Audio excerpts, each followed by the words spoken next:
दिल भरों की है, दिल जलों की है। कहते तो ये भी हैं कि दिल्ली दिल फरेबों की भी है। और लकी यानी कि लक्ष्मण लाल अग्रवाल में ये सारे गुण मौजूद थे। लोग उसकी शक्ल को देखकर ही कह देते थे, अबे दिल्ली से हो क्या? लकी वैसे दिखने में स्मार्ट और अट्रैक्टिव था, पर जेब से खस्ता हालत होने की वजह से रहता बेहद सिंपल तरीके से था। शर्ट का रंग उड़ा हुआ और पैंट से पैबंद जुड़ा हुआ।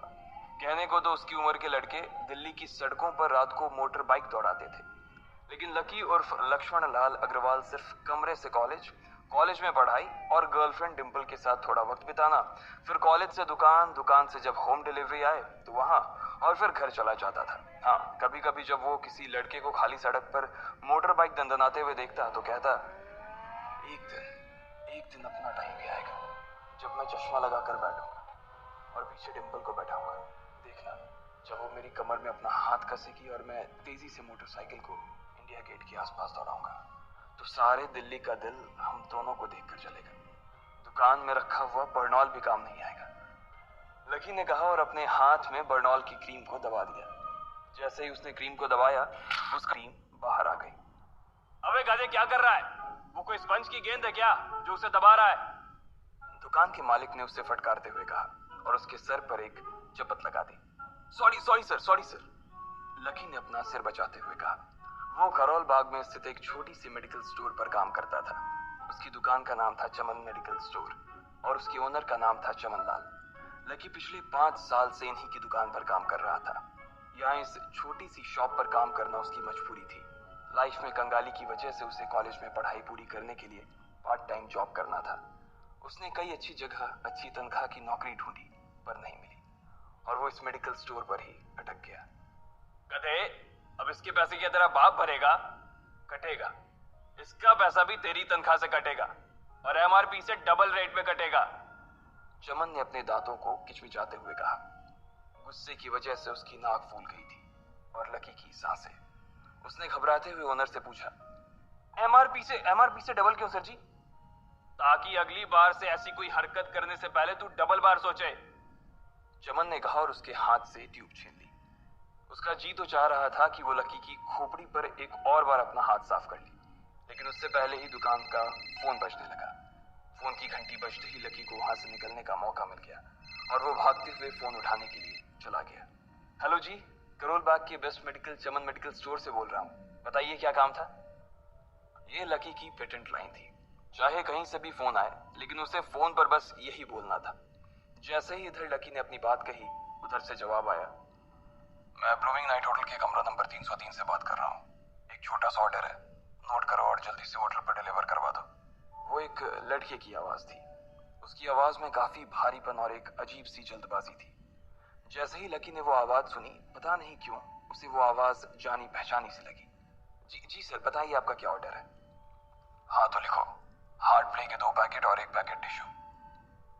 लकी, जो कि अपना पेन लेकर खड़ा था, हार्ट प्ले का नाम सुनते ही झिझक गया। असल में हार्ट प्ले नाम का एक कंडोम आता था और इसलिए उसका नाम सुनते ही लकी शर्मा गया था। इतने साल से भी मेडिकल की स्टोर पर काम करने के बाद उसे इन चीजों का नाम सुनने में शर्म आती थी। हेलो भाई, लिखा कि नहीं लिखा? उस आदमी ने फिर से लकी से पूछा। जी जी सर, लिख लिया सर, लिख लिया, लकी ने खिसिया कर हंसते हुए कहा। लिख लिया तो फिर लेकर निकल, उस लड़के ने कहा। उसकी आवाज सुनकर ना जाने ऐसा क्यों लग रहा था कि वो बहुत बड़ा आदमी था। जी जी सर, मैं सर, लेकिन सर बाहर तो बारिश हो रही है, लकी ने कहा। उसने देखा कि बाहर बहुत तेज बारिश हो रही थी। उनकी दुकान के सामने पानी भर गया था और तेज हवाओं की वजह से चमन मेडिकल स्टोर का बोर्ड भी गिर गया था। लकी को लग रहा था कि वो इतनी तेज बारिश में अभी एकदम से तो नहीं निकल पाएगा, तो उसने उस लड़के को समझाते हुए कहा, सर मैं ऑर्डर तो ले आऊंगा पर थोड़ा टाइम लग जाएगा, बारिश थोड़ी थम जाए। अब इससे पहले कि वो कुछ आगे बोल पाता, फोन पर लड़का बोल पड़ा। तुम्हारे मालिक को पता है कि तुम मल्होत्रा जी के लड़के को मना कर रहे हो? हाँ पता है, बारिश हो रही है, इसलिए सारा सामान अच्छे से थैली में पैक करके लाना और लेट नहीं होना चाहिए, समझे? उस लड़के ने कहा और इससे पहले कि लकी आगे कुछ कह पाता, उसने फोन काट दिया। उधर से लकी के दुकान का ओनर उसे घूर कर देखा जा रहा था। लकी के हाथ में पेन और पेपर देखकर ही वो समझ गया था कि उसके पास कोई ऑर्डर आया था। आज वैसे भी इतनी बरसात होने की वजह से सुबह से इक्का दुक्का ग्राहक ही दुकान पर आए थे। ऐसे में उसकी दुकान का मालिक एक भी ऑर्डर को छोड़ना नहीं चाहता था। वो लकी को देख रहा था और लकी बारिश की ओर देख रहा था। बारिश का बहाना नहीं चलेगा, जाना पड़ेगा, चमन लाल ने कहा। मैं बहाना नहीं कर रहा सर, थोड़ी बारिश धीमी हो जाए तो मैं चला जाऊंगा। अभी आप खुद ही देखिए कितनी तेज बारिश है। वो पता नहीं कोई मिस्टर मल्होत्रा का कोई बेटा कुछ ज्यादा ही जल्दी में था। मैं साइकिल से तो पहुंच नहीं पाऊंगा इतनी जल्दी। लकी ने उनकी ओर देखते हुए कहा। क्या कहा? मिस्टर मल्होत्रा जी का बेटा? तू मेरी दुकान बंद करवाएगा क्या? अभी क्या भी निकल उनका ऑर्डर लेके। वो हमारे बहुत पुराने कस्टमर है, चमन ने कहा। पर लकी ने कहा ही था कि चमन बोला। पर कुछ नहीं, तू मेरी मोटरसाइकिल ले जा, उसने गुस्से में कहा। अरे सर जी, 200 के ऑर्डर में मुश्किल से 40 रुपए बचेंगे। इससे 3 गुने का तो पेट्रोल ही लग जाएगा, और अगर गाड़ी रास्ते में बंद हो गई तो अलग से खर्चा, लकी ने समझाते हुए कहा। वो जानता था कि उसका मालिक इन सब बातों पर ध्यान नहीं देने वाला। चमन लाल बोला। कोई बात नहीं, तू जा, चाहे जो हो जाए ग्राहक नाराज नहीं होना चाहिए, और वैसे भी वो मल्होत्रा जी का बेटा है। चमन लाल ने मोटरसाइकिल की चाबी लकी की ओर उछालते हुए कहा। लकी ने चाबी ली। उसे देखकर उसके अंदर मिक्स फीलिंग आ गई। एक तो वो बहुत खुश हुआ कि बड़े दिनों बाद बाइक चलाने को मिलेगी, पर वहीं दूसरी तरफ दुखी इसलिए हुआ कि बाइक मिली भी तो ऐसी तेज बारिश में अगर खराब हो गई तो इसकी चपत भी उसके सिर पर ही पड़ेगी। वो मुंह लटकाकर रेनकोट और हेलमेट पहनते हुए वहां से निकल गया। बाहर आकर बाइक को देखा तो लकी ने मन में सोचा, चलो ठीक है, जो होगा देखा जाएगा, कम से कम बाइक तो चलाने को मिल रही है। दरअसल लकी इतने साल काम करने के बाद भी अपने लिए एक मोटरसाइकिल नहीं ले पाया था।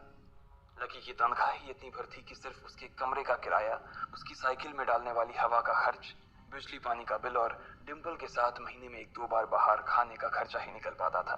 उसे डिम्पल की कही बात अक्सर याद आती थी। लकी, अगर अगले 2 महीने में तूने बाइक नहीं खरीदी ना तो मैं तेरे से ब्रेकअप कर लूंगी, देखना। असल में डिम्पल को लकी के साथ बाइक पर घूमने की बड़ी तमन्ना थी। लकी की इस उजाड़ जिंदगी में एक वही तो थी जिसके लिए जिंदा रहने को उसका जी चाहता था। जब भी वो उससे बाइक की बात करती तो लकी डिम्पल की इस बात को हंस कर टाल देता था। वो अपने मन में इस बात को अच्छे से जानता था कि डिम्पल उससे बहुत प्यार करती थी और वो उससे कभी छोड़ कर नहीं जा सकती थी। वो दोनों एक दूसरे में ऐसे घुले मिले थे जैसे बादल बरसात में घुल जाती है। लकी को डिम्पल बहुत पसंद थी और वो उसके लिए दुनिया जहां की खुशियां खरीद कर ला देना चाहता था। वो चाहता था कि एक दिन वो डिम्पल को प्लेन में बैठाए, लेकिन उसके ये सब ख्वाब इस कम तनख्वाह की नौकरी की वजह से कभी पूरे नहीं होने वाले थे। पर आज उसके पास एक मौका था। वो डिम्पल को अपने साथ इस बारिश में राजपथ घुमाना चाहता था। वो उसे दिल्ली दिखाना चाहता था। चमन लाल को देने के लिए उसने पहले से ही बहाना सोच रखा था। बस जल्दी से वो ये डिलीवरी देकर सीधे डिम्पल के पास ही जाने वाला था। उसने होटल ब्लूमिंग नाइट के बाहर मोटर बाइक पार्क की और सीधे होटल के अंदर चला गया। लकी ने रिसेप्शन पर पहुंचकर नमस्ते करते हुए रिसेप्शनिस्ट को बोला, जी मैं चमन मेडिकल स्टोर से आया हूँ, रूम नंबर 303 का ऑर्डर था सर। रिसेप्शन पर खड़ा आदमी उसके हाथ में काली थैली को देखकर समझ गया था कि उसमें क्या था और वो मंद ही मंद मुस्कुराते हुए बोला, 3rd फ्लोर पर है, लिफ्ट से चले जाओ, रेनकोट यहीं उतार देना। जैसा उस आदमी ने कहा लकी ने ठीक वैसा ही किया और लिफ्ट में चढ़ने के कुछ ही देर बाद वो 3रे माले पर पहुंच गया था। वो रूम नंबर 303 के बाहर पहुंचा और उसने डोरबेल बजाई। जैसे ही दरवाजा खुला लकी ने थैली आगे बढ़ाते हुए कहा, नमस्ते, मैं चमन मेडिकल स्टोर से लकी, ये आपका। इससे पहले कि लकी आगे कुछ कह पाता उसकी आंखें फटी की फटी रह गई थी। उसने अपने सामने जो देखा उसके बाद उसे ऐसा लगा कि बंद छत के नीचे भी उसके ऊपर आसमान से आकर एक जोरदार बिजली गिर गई थी। उसके सामने एक लड़की खड़ी थी। वो लड़की और कोई नहीं बल्कि उसकी गर्लफ्रेंड डिम्पल ही थी। उसने एक पर्पल कलर का नाइट गाउन पहन रखा था। उसके काले घने बाल गीले थे और उसने उन्हें अपने कंधे पर फैला रखा था। उसकी खुशबू से ही ये चीज साफ पता चल रही थी कि वो अभी अभी नहा कर आई थी। डिम्पल, तुम यहाँ क्या कर रही हो? लकी को अपनी आंखों पर विश्वास ही नहीं हो रहा था। उसने 2 बार अपनी पलकें झपका कर देखा, लेकिन दोनों बार ही उसे अपने सामने डिम्पल ही नजर आई। तुम यहाँ क्या मेरा पीछा करते हुए आए हो लकी? डिम्पल ने उल्टा उसी के ऊपर पलटवार करते हुए कहा। लकी को देखकर उसके दिल की धड़कन भी तेज हो गई थी। उसे उम्मीद नहीं थी कि लकी यहाँ आ जाएगा। उसने ना तो सुबह से उसे फोन किया था और ना ही उसके मैसेज का कोई जवाब दिया था। वो अपने मन में सोचकर बैठी थी कि वो अगले दिन खुद ही उससे मिलकर बोल देगी कि उसकी तबीयत खराब थी। डिम्पल बेबी, क्या हो गया? किससे बात कर रही हो? अचानक से एक गबरू जवान सा लड़का दरवाजे के पास आकर खड़ा हो गया था। उसने बनियान पहन रखी थी। लकी उसे पहचान गया था। साले राहुल के बच्चे, तेरी हिम्मत कैसे हुई मेरी डिम्पल को हाथ लगाने की? लकी ने जैसे ही राहुल को देखा उसके तन बदन में मानो आग सी लग गई थी। वो उसे इस वक्त इतना बुरा मारना चाहता था, इतना बुरा पीटना चाहता था, जिसकी कोई हद सीमा नहीं थी। लकी जिस कॉलेज में पढ़ता था, राहुल और डिंपल भी उसी में पढ़ते थे, और वो कॉलेज राहुल के फादर का ही था। डिंपल ने राहुल के पिता की एक कंपनी में जॉब पकड़ ली थी, और राहुल उस पर बहुत लाइन मारता था। लकी ने एक दो बार डिंपल को उससे दूर रहने के लिए भी कहा, लेकिन डिंपल ने उसे ये कहकर डाल दिया था कि वो सिर्फ अच्छे दोस्त थे। आज भी इससे पहले कि वो आगे बढ़ता, डिंपल उन दोनों के बीच आ गई। रुक जाओ, डिंपल ने गुस्से में कहा, और लकी के सीने पर हाथ रखकर उसे रोक दिया। लकी लंबी सांसें ले रहा था, और कुछ ही सांसों के बाद उसका गुस्सा शांत हो गया। अब डिंपल के पास भी छुपाने के लिए कुछ नहीं था, इसलिए उसने लकी से कहा, लकी, आज से तुम्हारा और मेरा ब्रेकअप। ब्रेकअप? लकी के पैरों के नीचे से जमीन खिसक गई थी। उसकी आंखें नम हो गईं। लकी को उसकी बातों पर विश्वास नहीं हो रहा था। उसने डिंपल की ओर देखा और बोला, डिंपल, हम पिछले 1 साल से एक दूसरे के साथ हैं, और तुम हो कि मुझसे ब्रेकअप करना चाहती हो? अरे मैं तो तुम्हारे लिए नई बाइक लेने वाला था। चल रहने दे, आज ही याद आई है तुझे बाइक की। अरे तेरे पास मुझे बाहर घुमाने के लिए, खिलाने पिलाने के लिए पैसे तो है नहीं, तू कहाँ से लेगा बाइक? और अगर ले भी लेगा तो उसमें पेट्रोल कहाँ से डलवाएगा? तेरी 8,000 रुपए महीने की नौकरी, उसमें होगा ये सब? लोग हंसते हैं मेरे ऊपर जब मैं सरोजनी में तेरे साथ घूमती हूँ। मैं ऐसी लाइफ नहीं जीना चाहती लकी। मैं तेरी तरह गरीब नहीं रहना चाहती। तूने मुझे फंसाया था, उल्लू बनाया था तूने मुझे, इसलिए मैंने राहुल से मैचअप कर लिया है। आज से यही मेरा बॉयफ्रेंड है, डिंपल ने गुस्से में कहा। अच्छा, तो बेबी ये है तुम्हारा वो बेकार सा एक्स बॉयफ्रेंड? राहुल ने पूछा, और डिंपल के बगल में आकर खड़ा हो गया। फिर उसने लकी के हाथ से थैली उठाई और उसमें से हार्ड प्ले का पैकेट निकालकर उसे चिढ़ाने के लिए उसे हवा में लहराने लगा। बाप रे, इससे बदकिस्मत इंसान इस दुनिया में और कौन होगा? राहुल ने उसकी टांग खींचते हुए कहा। लकी के पास उसकी बात का कोई जवाब नहीं था। उसने गुस्से से डिंपल की ओर देखा और अपनी हाथों की मुट्ठी भींच ली। फिर वो वहां से निकल गया। अबे पैसे तो ले जा, सब कुछ फ्री में देता जाएगा क्या? राहुल ने जोर से ठहाके लगाते हुए कहा, लेकिन लकी बिना उसकी बात सुनते ही निकल गया। उसके दिमाग में डिंपल के कहे शब्द गूंज रहे थे। उसने कभी सपने में नहीं सोचा था कि डिंपल उसके साथ कुछ ऐसा भी कर सकती थी। जिस इंसान के लिए वो इतना कुछ करना चाह रहा था, उसे उसकी कोई कदर ही नहीं थी। लकी इतना हताश हो गया था कि बुरी तरह से रोने लगा। इस बार वो लिफ्ट से नहीं बल्कि सीढ़ियों से नीचे उतरा, और एक सीढ़ी उतरने के साथ उसके आंसू आंखों से छलकते जा रहे थे।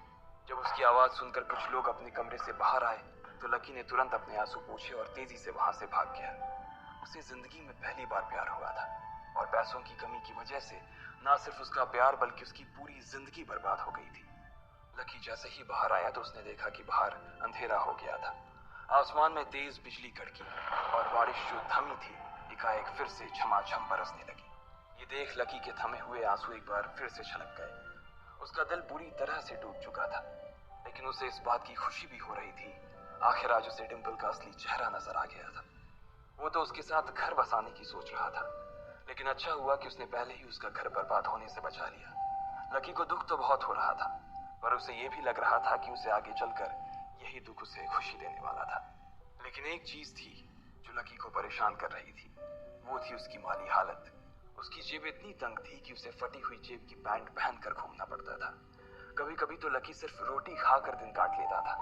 वो कब से कोशिश कर रहा था कि कोई अच्छा काम पकड़ सके, लेकिन उसे कोई काम देने को राजी नहीं था। उसने टूटे हुए दिल को दिलासा देते हुए मन में सोचा कि डिंपल पर खर्च होने वाले पैसे बच जाने से शायद उसकी हालत सुधर जाएंगे, पर फिर भी वो रातों रात रईस नहीं हो जाने वाला था। उसने ऊपर आसमान की ओर देखा और जोर से चिल्लाया, अगर इतना ही अनलकी बनाना था तो फिर नाम लकी क्यों रखा भगवान? वो जितनी जोर से चिल्ला सकता था उतनी जोर से चिल्लाया। उसकी आवाज से आसपास खड़े लोग एक बार तो डर गए थे। लकी ऊपर ही देख रहा था और उसके आंसू बारिश के पानी के साथ मिल गए थे। जैसे ही वो फूट कर रोने को था, तभी उसके फोन पर एक मैसेज आया। जैसे ही लकी ने अपना फोन निकालकर उस मैसेज को पढ़ना शुरू किया, उसकी तो आंखें ही चमक गई। अचानक उसके आंसू हंसी में बदल गए और वो जोर जोर से वहीं सड़क पर नाचने लगा। उस मैसेज में लिखा था, परिवार की रिसर्च और परिवार के निर्णय के हिसाब से अग्रवाल परिवार का वारिस लक्ष्मण लाल अग्रवाल उर्फ लकी ने गरीबी अभ्यास की परीक्षा को पास कर लिया है, और आज से ही वो उस जमीन और उस जायदाद का मालिक हो जाएगा जो परिवार ने उसके नाम कर रखी थी। ये कैसा मैसेज था? आखिर कौन था लकी? क्या थी उसकी असलियत? और वो कैसे रातों रात ही अनलकी से लकी हो गया था? आपको क्या लगता है, क्या होंगे इन सभी सवालों के जवाब? कमेंट बॉक्स में कमेंट करके जरूर बताएं। और सभी सवालों के जवाब को जानने के लिए सुनते रहिए इंस्टा मिलीनियर सिर्फ पॉकेट एफएम पर। था कि उसके फोन पर बारिश की बूंदें जमा होने लगी थी।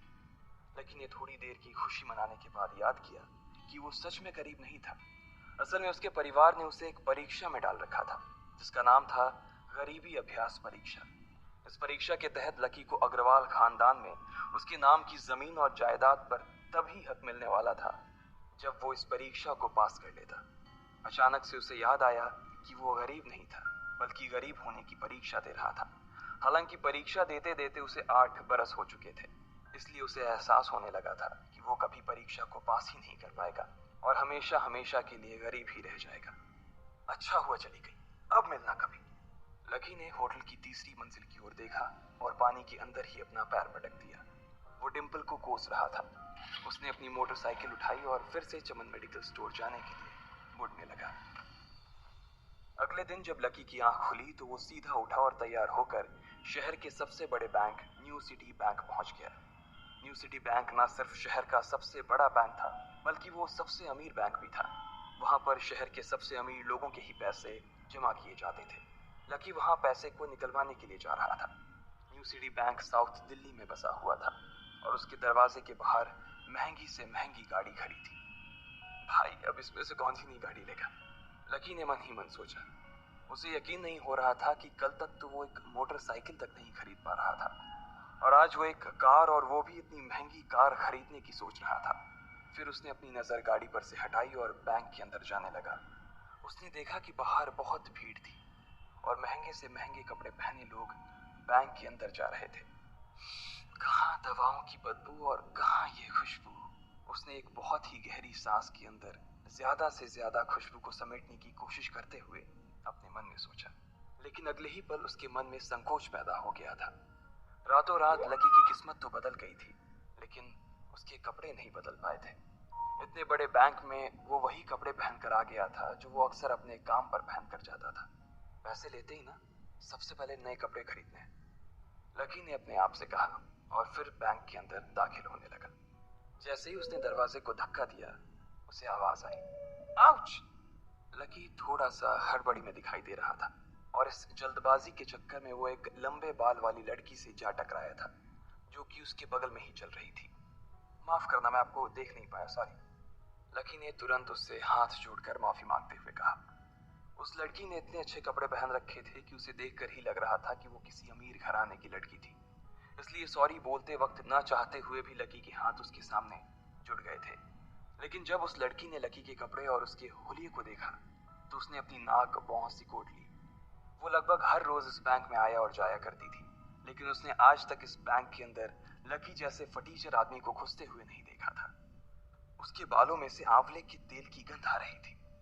उसने गुस्से भरी नजरों से लकी की ओर देखा और बोली, क्यों नहीं देख पाए? मैं क्या ट्रांसपेरेंट हूँ? तुम्हें इतनी बड़ी लड़की दिखाई नहीं देती? इससे पहले कि बात आगे बढ़ती उस लड़की ने देखा कि इस बैंक की मैनेजर यास्मिन पटेल उन दोनों की ओर बढ़ी चली आ रही है। उसने भी लकी को देखकर वैसी ही शक्ल बनाई थी जैसी शक्ल उस लंबी लड़की ने बनाई थी। I am so sorry miss, आपको कहीं लगी तो नहीं? यास्मिन ने उस लड़की से पूछा और फिर घिन्न भरी नजरों से लकी की ओर देखने लगी। लकी तमतमाती आंखों से उन दोनों को देखा जा रहा था। वो जानता था कि उसने इतनी जोर से भी दरवाजा नहीं खोला कि उसे चोट लग जाए, लेकिन असल में उसे यह मालूम नहीं था कि वो लोग उसे नहीं बल्कि उसके कपड़े को देख रहे थे। यास्मिन ने लकी को ऊपर से नीचे तक देखा और ना जाने उसके मन में क्यों शक पैदा हो गया। क्या आप मुझे बता सकते हैं कि आप यहाँ पर किस काम से आए हैं? यास्मिन ने बड़ी मुश्किल से अपने चेहरे पर एक मुस्कान लाते हुए कहा। वो उसका हुलिया देखकर ही समझ गई थी कि वो यहाँ का कस्टमर तो नहीं था। लकी ने अपने आप को संभाला और कहा, हाँ, वो मैं अपना पैसा निकलवाने के लिए आया था। पैसे निकलवाने के लिए आए हो? यास्मिन ने लकी की बात को ही दोहराते हुए कहा। वैसे तो वो लकी की बात पर जोर से हंसना चाहती थी लेकिन उसने अपने आप को थोड़ा सा काबू में कर लिया था। लकी की बात सुनकर उसे लग रहा था कि वो कोई पागल था जो यहाँ जबरदस्ती घुसा चला आ रहा था। हाँ, तो क्या आपके पास कार्ड है? यास्मिन ने उससे आगे पूछा। न्यू सिटी बैंक का कार्ड हासिल करना एक बहुत ही मुश्किल भरा काम था। अगर किसी को भी उस बैंक का कार्ड लेना था तो सबसे पहले उस आदमी को अपने खाते में कम से कम 5 लाख रुपए जमा करवा कर रखने पड़ते थे, तब जाकर उसे कहीं कार्ड मिलता था। लेकिन लकी तो पहली बार ही यहाँ आ रहा था, इसलिए उसके पास कार्ड होने की कोई संभावना ही नहीं थी। लकी जब यास्मीन के सवाल का जवाब नहीं दे पाया तो यास्मीन ने फिर उससे पूछा, मैं पूछ रही हूँ कि आपके पास कार्ड है? वो समझ गई थी कि लकी पागल ही था, जो कहीं से भागकर सीधा उनके बैंक में आ गया था। कार्ड नहीं मेरे पास।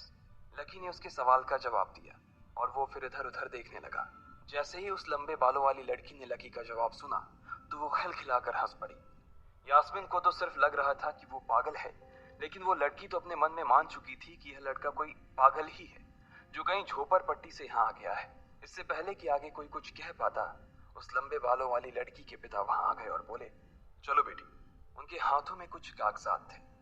लकी ने देखा कि उन्होंने महंगा सा सूट पहन रखा था।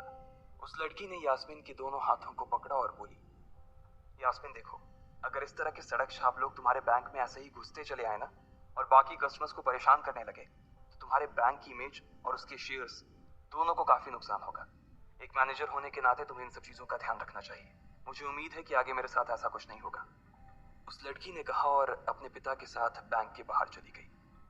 अपना ध्यान रखना कोयल मैडम, मैनेजर ने उसकी गाड़ी तक छोड़ने के लिए आते हुए कहा। आज तो वो बाल बाल बच गई थी। कोयल और उसके पिता इस बैंक के सबसे पुराने और सबसे वफादार कस्टमर्स थे। अगर आज यास्मीन उन्हें नाराज कर देती और वो उसके बैंक से अपना खाता बंद करवा देते तो शायद यास्मीन की नौकरी तक जा सकती थी। और यह सब हो रहा था उस पागल लकी की वजह से। इसे जल्द से जल्द यहाँ से भगाना पड़ेगा, यास्मीन ने अपने आप से कहा और फिर बैंक के अंदर आने लगी। यास्मीन उसे अपने बैंक से बाहर निकालने के तरीके के बारे में सोच रही थी, मगर जैसे ही वो बैंक में दाखिल हुई उसने देखा कि लकी वहां था ही नहीं। अरे, अब ये कहाँ चला गया? उसने अपने आप से पूछा। वो इधर उधर देखने लगी, लेकिन लकी वहां भी नहीं था। यास्मीन को अच्छे से पता था कि वो उसके सामने तो बाहर नहीं निकला था। इसका मतलब था कि वो बैंक के अंदर ही था, लेकिन यास्मीन उसे ढूंढ नहीं पा रही थी। कुछ देर तक बैंक के सारे कोनों को देख लेने के बाद यास्मीन को लगा कि शायद लकी यहाँ बहुत ही असहज महसूस कर रहा होगा, और जब वो कोयल को दरवाजे पर छोड़ने के लिए आई तब उसके पीछे पीछे वो भी निकल गया होगा। चलो, जान बची, यास्मीन ने अपने आप से कहा और अपने केबिन में आकर बैठ गई। जैसे ही उसने आज के दिन की पहली फाइल उठाई थी उसे किसी एक की झलक दिखी। ये कोई और नहीं बल्कि लकी ही था। अरे, ये कहाँ छिपा हुआ था? यास्मीन ने अपने आप से ही कहा और तुरंत फाइल को टेबल पर रखकर वो ऑफिस के बाहर आ गई। उसने देखा कि लकी बैंक के वीआईपी लॉन्ज के बाहर खड़ा था और उसके खंबे की आड़ की वजह से वो यास्मीन की नजर से बाहर हो गया था। अब यास्मीन को तो वो मिल गया था, लेकिन उसके लिए उससे भी बड़ी एक और मुसीबत खड़ी हो गई थी। लकी जिस कमरे के बाहर अभी खड़ा था उस कमरे के अंदर शहर के सभी रईस लोगों का उठना बैठना था। बैंक के सिलसिले में या फिर किसी दूसरे काम के सिलसिले में वो सभी लोग यहीं आकर बात किया करते थे। उस कमरे के अंदर जो लोग बैठे थे उन सबके करोड़ों रुपए इस बैंक के खाते में जमा थे। अब अगर ऐसे में लकी वहां घुस जाता तो सब लोग मिलकर यास्मीन की गर्दन पर चढ़ जाते। रुको, जहां हो वहीं खड़े रहो, यास्मीन जोर से और साथ ही गुस्से से चिल्लाई। बाकी के लोग जो वहां खड़े थे वो यास्मीन की ये चीख सुनकर डर गए थे। कुछ लोगों को उसकी इतनी जोर से आवाज करने की वजह से गुस्सा भी आ गया था और यास्मीन सबसे मुस्कुराते हुए माफी मांगकर आगे बढ़ती जा रही थी। वो लकी को किसी भी तरह से उस कमरे में जाने से रोकना चाहती थी, लेकिन उससे पहले ही वो उस कमरे के अंदर दाखिल हो चुका था। अरे यार, ये आदमी है या गधा? यास्मीन ने अपना ही सिर पीटते हुए कहा और वो भी उस कमरे के दरवाजे की ओर बढ़ने लगी। उसने उस कमरे का दरवाजा खोलने की कोशिश की, लेकिन वो अंदर से लॉक हो गया था। बाप रे, ये कैसा आदमी है? बिना परमिशन के अंदर घुसा तो घुसा, लेकिन दरवाजा भी अंदर से बंद कर लिया। अब यास्मीन की सांसें फूलती जा रही थी। उसे बहुत डर लग रहा था। उसका जी यह सोचकर घबराए जा रहा था कि ना जाने अंदर लकी और उस रिलेशन मैनेजर के बीच क्या हो रहा होगा। इधर जैसे ही लकी कमरे में दाखिल हुआ, वहां का कस्टमर रिलेशन मैनेजर जो कि सोफे पर फैला हुआ था, वो उसे देखते ही अचानक सीधा बैठ गया। हेलो सर, कैसे हैं आप? उसके मुंह से बिना लकी को देखते हुए ये शब्द निकले। उसे याद था कि इस कमरे में कुछ खास लोग ही आते थे और जो भी आते थे यास्मीन उनके आने की खबर उसे पहले ही दे देती थी। लेकिन इस वक्त जो आदमी उसके सामने खड़ा था, उसे देखते ही वो अपनी जगह पर जम गया था। ना तो वो कहीं से भी वीआईपी लग रहा था और ना ही वो उसका कोई रिश्तेदार था। कौन हो भाई तुम? क्या चाहिए तुम्हें? उस मैनेजर ने 20 साल के जवान लड़के को देखते हुए कहा। मैं यहाँ अपना पैसा लेने आया हूँ। लकी ने सीधे मुद्दे की बात को मैनेजर के सामने रखते हुए कहा। तुम्हारे पास हमारा सुप्रीम कार्ड है? मैनेजर ने उससे ऊपर से नीचे तक देखा और पूछा। नहीं नहीं, मेरे पास कोई कार्ड नहीं है, लकी ने कहा। तो फिर हम तुम्हें कोई पैसा नहीं दे सकते। चलो अभी दरवाजा खोलो और सीधा बाहर निकलो, मैनेजर ने कहा और सोफे पर से उठ गया। नहीं, मैं अपना पैसा लिए बिना नहीं जाऊंगा यहाँ से, लकी भी जिद पर अड़ गया। अरे बोला ना, बिना कार्ड वाले को पैसा नहीं मिलता है, और वो भी पैसा होगा तब तो मिलेगा ना, मैनेजर ने उसके करीब आते हुए कहा। अरे पैसा है तभी तो निकालने आया हूं सर, लकी ने कहा। देख, फालतू की बहस मत कर सुबह सुबह, वरना मैं सिक्योरिटी को बुला लूंगा तो वो लोग मार मार कर बाहर निकालेंगे तुझे।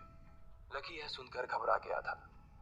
मैनेजर के चेहरे का गुस्सा उसे साफ नजर आ रहा था, लेकिन ऐसा भी नहीं था कि वो झूठ बोल रहा था। भले ही उसके पास कार्ड नहीं था, लेकिन इसका मतलब ये नहीं था कि वो अग्रवाल खानदान का लड़का नहीं था। जैसे जैसे मैनेजर उसकी ओर बढ़ता चला जा रहा था, लकी का डर भी बढ़ता जा रहा था। मैनेजर को लग रहा था कि वो कोई संगी था और वो उसे धक्का मारकर बाहर निकालने के लिए आगे बढ़ ही रहा था कि अचानक घबराए हुए लकी के दिमाग में एक आइडिया आया। फिंगरप्रिंट! उसने अपना अंगूठा कमरे में मौजूद उस मैनेजर के सामने उठाते हुए कहा। फिंगरप्रिंट? कौन सा फिंगरप्रिंट? मैनेजर ने चौंकते हुए पूछा। अरे अरे, आपने कहा ना कि आपको कार्ड चाहिए, पर मेरे पास कार्ड नहीं है, फिंगरप्रिंट है, और मुझे मालूम है कि आपके यहाँ फिंगरप्रिंट से भी पैसे निकलते हैं। ये कहते ही लकी ने एक राहत की सांस ली थी, लेकिन मैनेजर को यह समझ नहीं आ रहा था कि आखिर लकी को फिंगरप्रिंट की जानकारी मिली कैसे। तुम फिंगरप्रिंट यूज करना चाहते हो? मैनेजर ने लकी को घूरते हुए पूछा। लकी की शक्ल और उसका हुलिया मैनेजर के लिए उसकी बातों से मेल नहीं खा रहा था। हाँ, मैं फिंगरप्रिंट यूज करना चाहता हूँ सर, लकी ने सीना चौड़ा करते हुए कहा। उसे इस तरह देख तो मैनेजर और भी कंफ्यूज हो गया था। मैनेजर ने सोचा कि उसे एक चांस देना चाहिए, इसलिए उसने लकी को फिंगरप्रिंट इस्तेमाल करने की इजाजत दे दी थी। वो अपनी टेबल के पास गया और उसके दराज में फिंगरप्रिंट वाली मशीन ढूंढने लगा। 2-3 ड्रॉर में झांकने के बाद आखिरकार उसे वो मशीन मिल गई थी। चुपचाप यहाँ पर अपना अंगूठा लगाओ, मैनेजर ने मशीन को आगे बढ़ाते हुए लकी से कहा। लकी ने अपनी फटी हुई पैंट के पिछले हिस्से में अपना अंगूठा पोंछा और फिर उस मशीन पर लगा दिया। 2 सेकंड बाद मशीन में से एक आवाज आने लगी। उसके अंदर एक लाल बत्ती चल रही थी और वो जोर जोर से बीप कर रही थी। देखा, तुम्हारा फिंगरप्रिंट मैच नहीं कर रहा है। मैंने पहले ही बोला था कि कोई खाता नहीं है इस बैंक में तुम्हारा। मैनेजर ने लकी को ऐसे देखा जैसे वो कोई बड़ा अपराधी था। मैनेजर उसकी पैंट की ओर देखने लगा। उसे लग रहा था कि लकी ने अपनी जेब में कोई हथियार छुपा रखा था और वो मैनेजर को बेवकूफ बना रहा था। इससे पहले कि लकी अपनी जेब से कोई बंदूक या बम निकालता, मैनेजर ने अपना फोन निकाला और पुलिस का नंबर लगाने लगा। लकी ने उसकी स्क्रीन पर देख लिया था कि वो 100 नंबर पर फोन लगा रहा था। लकी बुरी तरह से घबरा गया था।